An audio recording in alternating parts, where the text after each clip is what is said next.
Salut les KT pour cette review de Dragon Ball Super chapitre 68, on voit tout ça, j'espère que vous allez bien parce qu'il y a des choses à voir. Et oui, c'est parti.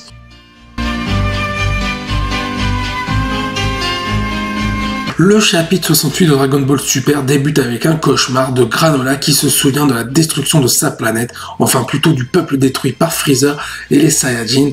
Même on suppose qu'il y a à un moment donné Bardock, car on voit une scène tout simplement où les Ozaru sont en train de dévaster toute la planète, tout le peuple des céréaliens, de la planète céréale, car Granola, oui, est un céréalien. Et du coup, on a un doute avec voir si ce gorilla c'est Bardock ou pas par rapport à la cicatrice. Alors la planète n'a pas été détruite, on verra ça plus tard dans ce chapitre, dans cette review. À la suite de ce cauchemar, donc Granola se réveille, il pense qu'avec Hot Mike que Freezer est mort, que les Saiyans aussi. Cependant, il est à la recherche de deux cibles qui lui ont échappé. On pense notamment à Vegeta et à Goku. On remarque aussi qu'il a réussi à voler 7-3 qui appartenaient à des propriétaires, on ne connaît pas forcément leur nom.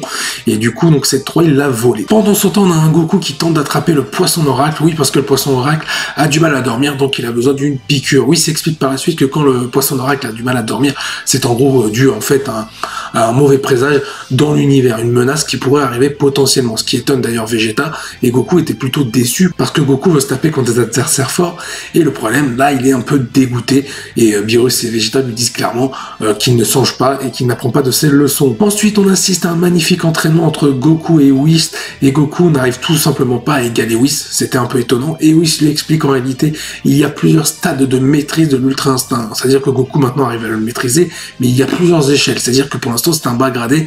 Par exemple, Whis lui dit clairement que l'ultra instinct il le maîtrise mieux que Beerus et que le grand prêtre, ce qui est logique, le maîtrise mieux que Whis. On a d'un côté Vegeta aussi qui est agacé, qui parle avec Beerus en disant comme quoi il allait dépasser Goku mais d'une façon différente, pas en apprenant l'ultra instinct. Et là Beerus a quelque chose d'intéressant lié à Vegeta, qu'en réalité l'ultra instinct est une technique utilisée par les anges et que pour Beerus et Dieu de la destruction, il y avait un autre moyen d'atteindre peut-être le même niveau que l'ultra instinct, voire au-dessus. Et là, Vegeta est évidemment très intrigué, très curieux, très excité à l'idée de pouvoir peut-être atteindre le niveau de Goku, voire le dépasser. Et Beerus lui dit que je ne suis pas un entraîneur, je n'entraîne pas tout simplement, je m'entraîne pas avec les autres, donc il va falloir que tu trouves quelqu'un d'autre, entre guillemets, Vegeta, compte pas sur moi. Et là, Beerus lui dit une petite phrase, lui dit, en gros, si tu veux obtenir ce que tu veux, n'hésite pas à le voler. Alors, durant ce temps, on va retourner sur les aventures de Granola, où on apprend c'est un chasseur de primes qui avait pour mission de ramener C3 à des mercenaires de l'espace qui sont Oi, Maki, Elec et Gas. Il apprend d'ailleurs de la bouche d'Elec qui est le chef un peu de ces 4 mercenaires qui font vachement penser aux mercenaires de l'espace dans l'OAV avec Bojack. Il apprend du coup que Freezer est revenu à la vie. Là on se doute clairement que Granola est rempli de haine et il sent l'opportunité d'éliminer Freezer de ses mains. Donc il est même à la fois surpris, un peu en colère, mais surtout très content de se dire je vais pouvoir m'occuper de Freezer qui a éliminé mon peuple de mes propres moyens. Mais Elec lui explique que ce n'est plus la force qui compte dans l'univers, c'est l'importance des informations et de l'argent qui est supérieur maintenant. Elec lui dit de laisser tomber car Freezer est beaucoup plus fort qu'avant et qu'il est au courant de toutes les petites histoires de Granola au sujet des Saiyans et Freezer sur ce qu'ils ont fait sur sa planète. Au même moment, on a Gas qui est en train de défoncer Granola, clé de bras, coup de pied dans le thorax, je t'enchaîne. Elec est finalement prêt à aider à Granola par rapport à sa vengeance car l'armée de Freezer est une épine pour lui, pour son règne dans l'univers et qu'ils doivent attendre que leur armée est prête, notamment en lien avec 7-3. Cependant, Elec veut quand même se méfier de Granola car il est devenu très fort avec son pouvoir et ne veut pas qu'il dépasse ce Gas et la fierté de sa famille. Une fois que Granola est parti, on voit que Elec et sa bande veulent examiner C3 pour découvrir l'emplacement d'un certain Zuno qui serait l'ultime courrier en information. Alors qui c'est ce mystérieux personnage? Apparemment il aura un rôle à jouer dans la suite. Pendant que Granola était en train de partir tout simplement de l'endroit où se trouvait cette team des mercenaires, donc je crois que c'est la team Hera, peut-être que je dis une connerie, n'hésite pas à venir en commentaire pour me rectifier, il décide de partir et donc du coup de se rendre sur la planète céréale. Donc la planète céréale n'a pas été détruite, c'est juste qu'elle a été victime d'un génocide, donc clairement donc par les Saiyajins et Freezer, par l'armée de Freezer. Pendant son voyage, il est surpris et interrompu par Soshiru qui tente de l'attaquer en traite avec ses alliés pour lui tendre une embuscade. Alors Soshiru, c'est le personnage qu'il a rencontré juste avant de rencontrer les 4 mercenaires, enfin de revoir les 4 mercenaires pour lui donner 7-3 pour avoir sa récompense. Il lui avait demandé en gros de partager sa prime.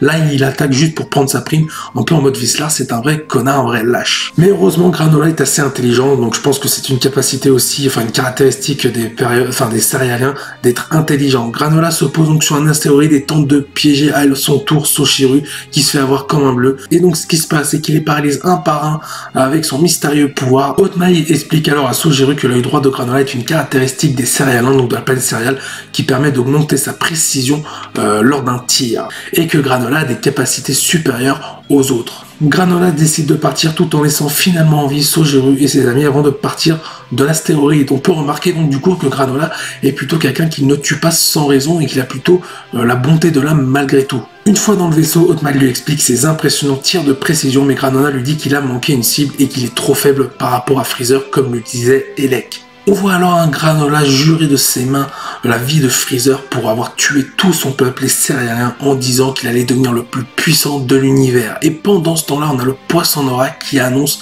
que l'équilibre de l'univers 7 est en train de basculer, le plus puissant des guerriers est en train de naître. Bien, il est temps de faire un bilan sur ce chapitre. Bon, il est clair que depuis ce début d'arc, avec les deux chapitres, la fin du 67 et le chapitre 68, il est clair que pour moi, cet arc-là peut devenir l'un des meilleurs de Dragon Ball, et déjà pour moi le meilleur début d'arc de tout Dragon Ball Super.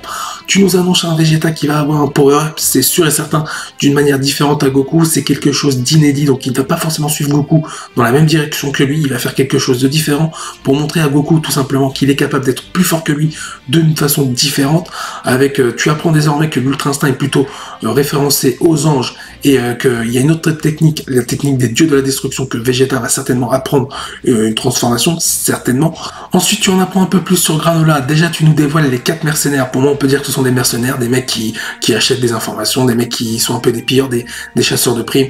Donc pour moi, ce sont des mercenaires. Donc grosse référence à l'OAV Bojack. Est-ce que ça veut dire que Bojack va être canonisé avec une réécriture, avec un personnage peut-être différent, un autre nom? Est-ce que c'est possible? Ça annonce de bonnes choses de ce côté-là. Freezer va revenir dans l'arc. Pour moi, ça me semble évident.